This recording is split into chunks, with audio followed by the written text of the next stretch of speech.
All right, let's start. Okay, so again, thank you everyone for joining the info session for Netherlands program today.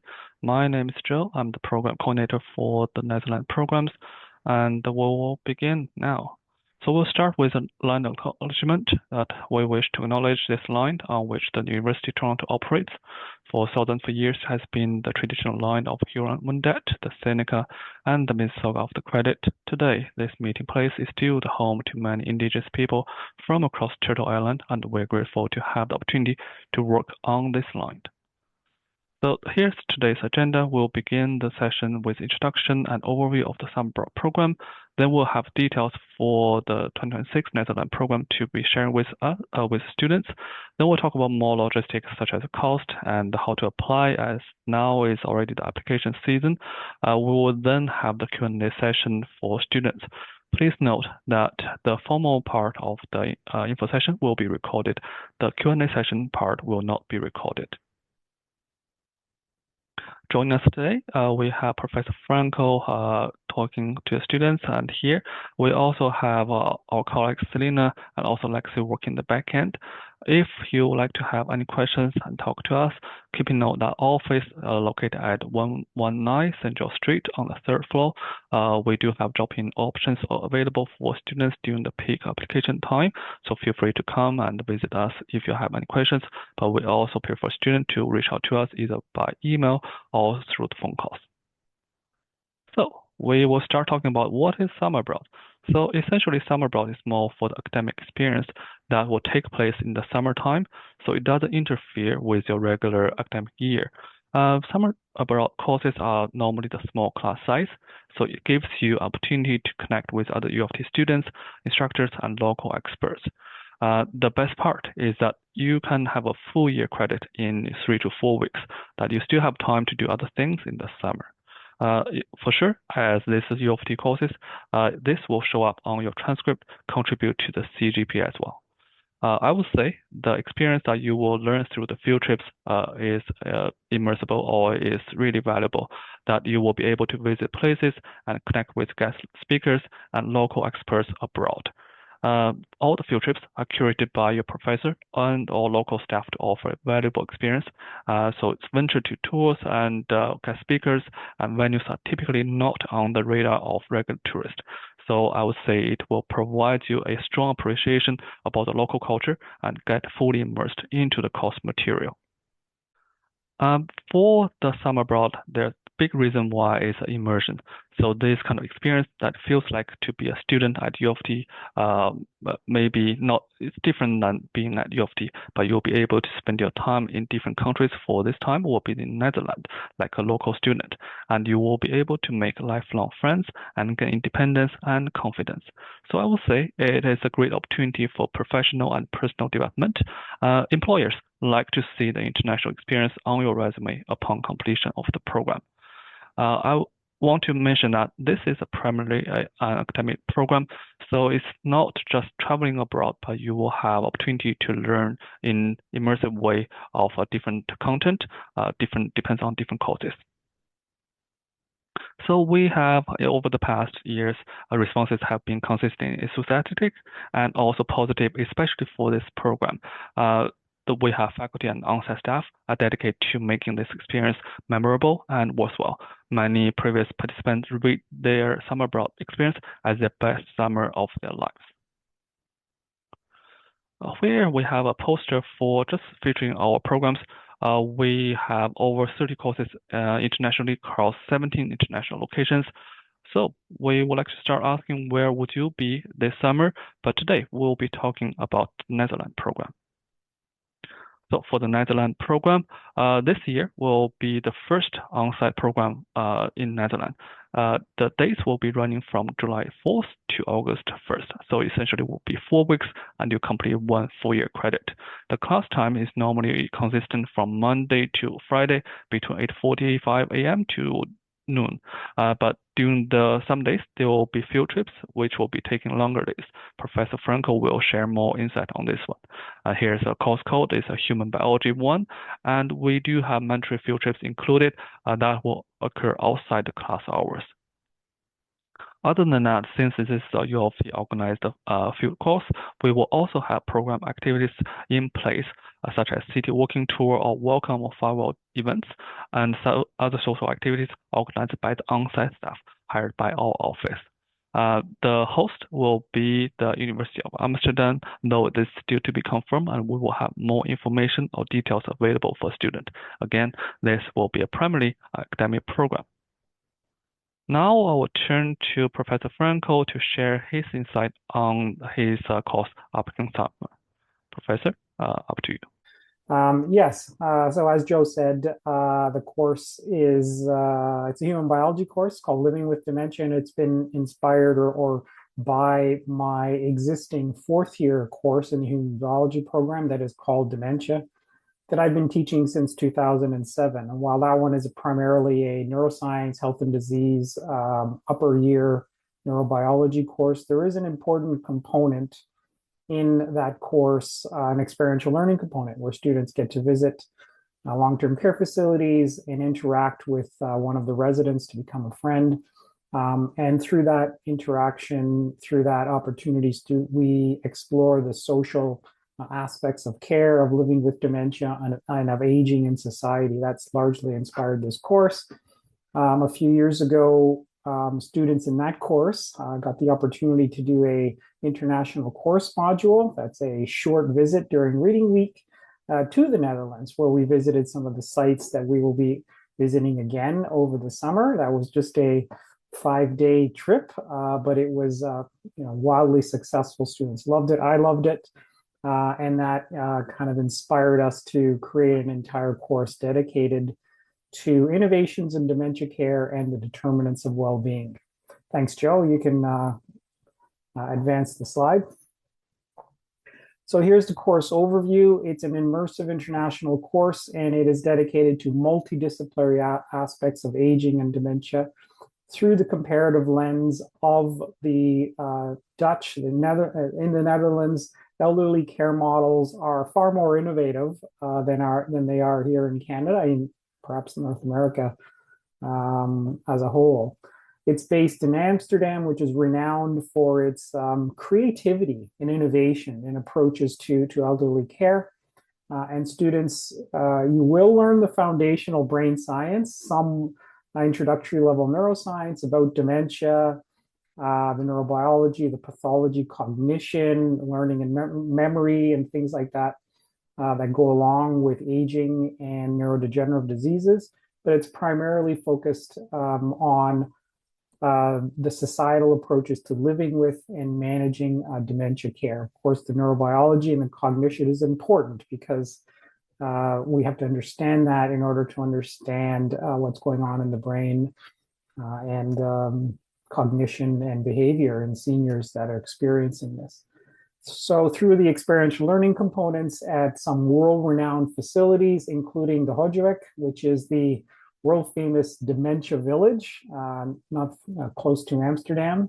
Innovative care farms, these are rural settings, rural residential settings, and intergenerational housing initiatives. Students will develop critical competencies for addressing one of the most pressing global health challenges of our time, and one that you will have to address for your family and yourself in the future. Your learning journey is intentionally structured to move students from foundational knowledge to a systems and a societal level approach to innovation, with each module building on the previous one to build your comprehensive understanding and practical skills. And we hope that you will bring those back to build a better Canada where we will age in grace and dignity. Thank you, Joe. The next slide. So week 1 of the course is foundational. We will, in class, the lectures will be dedicated to some introductory level neurobiology and sociology of aging, dementia, and neurodegenerative diseases from pathology to cognition. So brain science and neurology in there. And then we'll start to introduce this concept of social isolation and loneliness and its impacts on brain health and cognition, and conversely, how social connection can combat decline in brain health. And we will have a field experience at a local seniors community center interacting with a group of seniors for an innovative befriending activity. You'll get to know a senior, and by the end of the course, through your work throughout the rest of the course, led by an organization that's been doing this in the Netherlands, you will be creating an artifact, a memento of the senior you will meet in the first week. And you'll be putting that together in the fourth week in the form of a magazine. We may have a video production activity associated with that. There's an example of that at the bottom right. That is one of the seniors that students currently in the Netherlands undertake this activity and create these innovative magazines and other artifacts that represent the senior. So that's right off the bat. We launch into doing that week one. Next slide, Joe. And I'll take questions on all of these weeks at the end. Week two is entitled Reimagining the Care Environment. So for those of you who are familiar with long-term care environments in Canada, long-term care facilities, either public or private ones, while the new ones certainly are very nice and they're new buildings and there's private rooms and bathrooms and lovely dining halls and activity rooms, they're just not quite normal. It's not quite a normal living environment. It's not quite home. And it can be interestingly corrosive or actually contradictory to enriched living and engagement for seniors. The world famous Dohodjevec Dementia Village has been built to represent a more normal, small-scale living environment. Residents live in small homes with bedrooms, living rooms, and dining rooms. And this is meant to reduce the massive change that happens when typically an older adult moves from home, which has a living room, a dining room, a bedroom, a kitchen, laundry facilities, to a long-term care environment that has none of those things. This dementia village has all of those things, along with constructed as a small village, a main street, fountains, as you see in the picture, a shopping, grocery store, cafes, and things like that. So the living environment has been reimagined and becomes very therapeutic. Their small-scale living enhances quality of life for the residents. And a very important note here is that all of the residents in a facility like this have dementia, which brings huge challenges in care, but this has been wildly successful. So that's the field experience, and the lectures revolve around learning about this particular model. We will tentatively have the founder of the facility also join us for an additional guest lecture in class along with the field trip. Thank you, Joe. Week three. So for week three, we move to understanding the care ecosystems more generally. And while we will also be visiting another model of care that I'll mention in a second, we will be building on weeks 1 and 2 to start exploring the determinants of well-being from a caregiver perspective and from a policy and advocacy perspective. This is important because our current models of care in Canada are bound very tightly by policy and guidelines and restrictions that really impede and impair people who would like to get into building facilities and providing opportunities for older adults to live a better life. It impairs them from doing so because of these restrictive guidelines. They're largely dedicated to safety and health, but they kind of contradiction to innovation. So we were talking about that, and then also the caregiving aspect, which again requires innovation to be able to consider how caregivers, whether those are family members or workers, can best engage.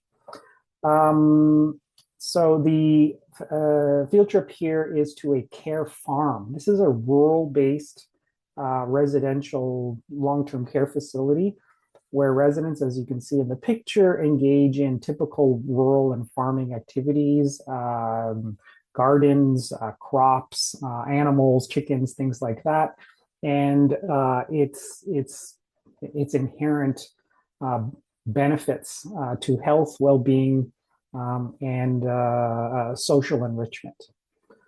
Okay, that's week 3. And then week 4 is about building the future. We'll consider dementia-friendly societies and communities, the biggest scale. So scaffolding up, and we will be exploring technology innovations that enhance independence, enrichment, social connection, things like AI assistance, environmental monitoring, smart homes, things like that. Talking about international best practices to hopefully to bring them back home to Canada. And our field experiences, we're still working through these ones for week 4, but they will be dedicated to innovative, not necessarily technology focused, technology perhaps enhanced facilities, including grocery stores, ways of maintaining independence for older adults.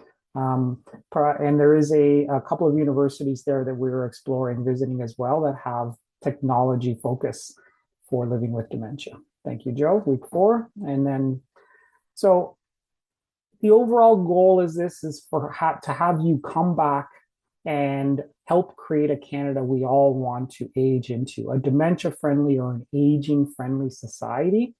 And there's lots of work to be done here beyond the traditional and just normal practices that we're engaging today. And this includes many of the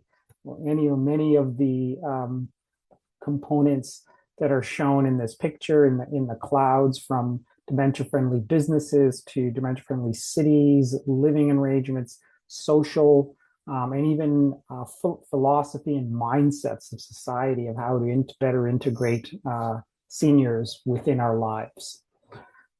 Thanks, Joe. That's my summary of the course. Thank you Happy so much. to take questions. Okay, and before we move to the logistics of the program, thank you so much, Professor Franco, for showing what it's like for the course. As for students, if you have any questions, feel free to use the Q&A function in this session, and our colleagues and also professor will be able to address them. Keep in mind that at the end, we'll also have a dedicated Q&A session that we will be able to answer and share all the questions and responses with the students. Now let's talk about the logistics for the program. So to start with, for this course, we're currently working with University of Amsterdam, where students will be using the classroom and to take courses or the lecture time there. And students will also be housed close to the campus with easy access to the classroom, and we should be able to have the rest of the information available soon, and we'll be updating our website as well. I would say one specialty or the feature for the summer work program is that we will also have the on-site staff, that they will be there to support students 24/7, and they will also facilitate and organize field trips. Essentially, they will be traveling with you when needed, and they will also organize social activities to create this kind of community feeling. After all, you will be able to spend with other peers, not only just taking lectures and going on field trips, but you also be living together for 1 month. And I think the on-site staff will be able to facilitate the activities such as orientation, the walking tour, and other activities organized by them.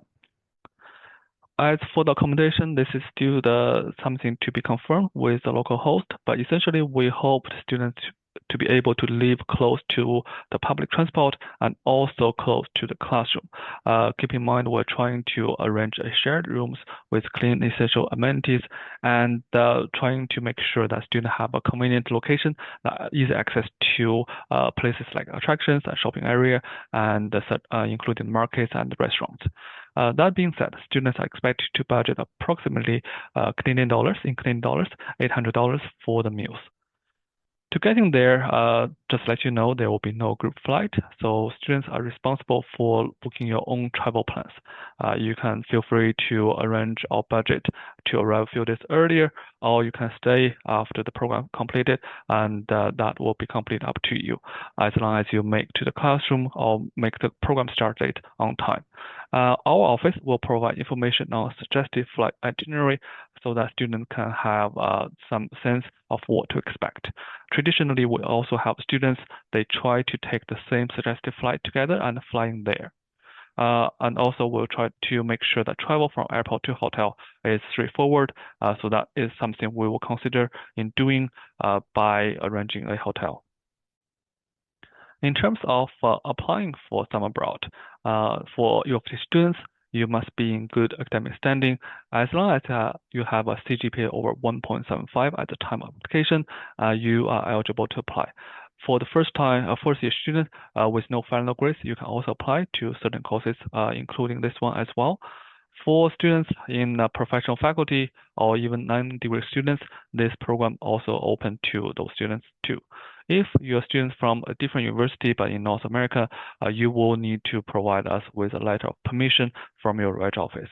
If you have certain questions related to this one, feel free to reach out to us and we can provide you with detailed next steps. So the application is now already open and the deadline is Wednesday, February 4th at 4 p.m. There will be a 210 application fee, which is non-refundable at the time of application. So in this year, you can also to select a second choice location in the same application.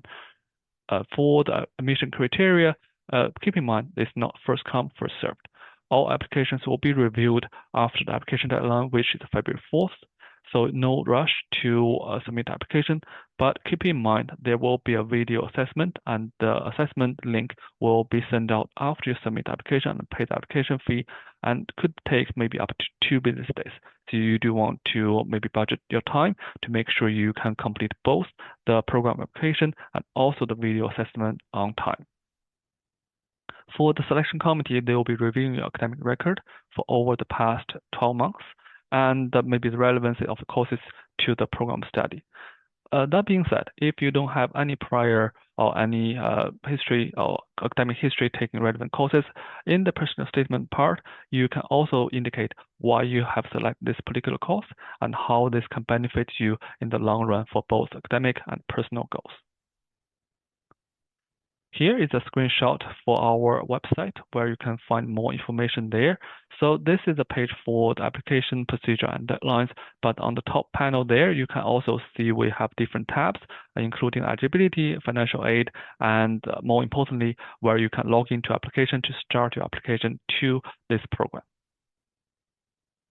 The admission decisions normally will be sending out start from the late February to early March, and this is conditional upon the government allowing traveling outside Canada, so keep in check with that one and we will have updates to our website as well. If you are admitted to the program, you will have 1 week to confirm your participation by paying a non-refundable fee of $1,000 as a deposit. The remaining fee are due either in March or April in 2026. For the admitted students, we will have more details in announcement soon. We understand that learning abroad can be expensive, so we, in the same program page as a screenshot showing here, if you navigate to the left panel side, you can see the cost section. This is where we can provide you some understanding how much you should budget for studying abroad. In this cost section, you can see how much you should budget, not only for the program itself, including application fee and deposit, but more importantly, if you navigate down or scroll down further, you can see, I understand this is a too small to see, but on our website, we have an illustration of this kind of approximate cost for both domestic students and for international students. So you can have a better understanding of how much to budget and how much you're paying to us and how much you need to budget for the additional costs. Again, we understand learning abroad can be expensive, so that's why we would like the student to consider or to think for now, and also to think how different venues to sustain your summer abroad opportunities. We have different timelines or deadlines in place for different fee payment, but also check with your own department for possible award and bursaries. There will be different awards not only offered by us from Summer Abroad office, but Summer Abroad experience is also eligible for OSAP.